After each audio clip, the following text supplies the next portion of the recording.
কিছুদিন আগে শুনছিলাম বাংলাদেশি রোহিঙ্গারা যখন তখন ঢুকে পড়ছে বাংলায়। এখন আবার শুনছি বাংলাদেশি রোহিঙ্গারা যখন খুশি বাংলাদেশে ফিরে যাচ্ছে। কি হচ্ছে ঠিক বোঝা যাচ্ছে না।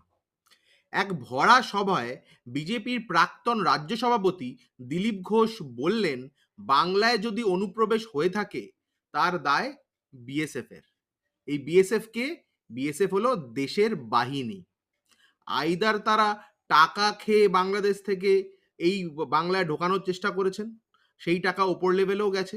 আর যদি টাকা না খেয়েও ঢুকিয়ে থাকে, তার দায়ও কিন্তু বিএসএফ এর।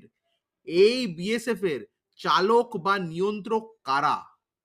উত্তর খুব সোজা, অমিত শাহ, রাজনাথ সিং ও নরেন্দ্র মোদী। তাহলে প্রশ্ন হলো, ভারত বাংলাদেশের বর্ডার কি তাহলে খুলে দিয়েছেন ওনারা? আপনারা ভাবুন। এই ভিডিওটি আমি একটা কথা বলে শেষ করব।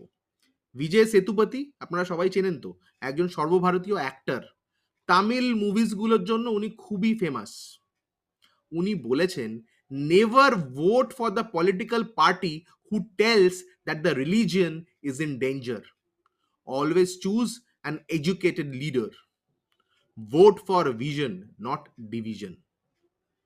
আপনারাও ভাববেন আর মনে রাখবেন, ধর্মের আগে মানুষ সত্য, মনুষ্যত্ব সবার আগে।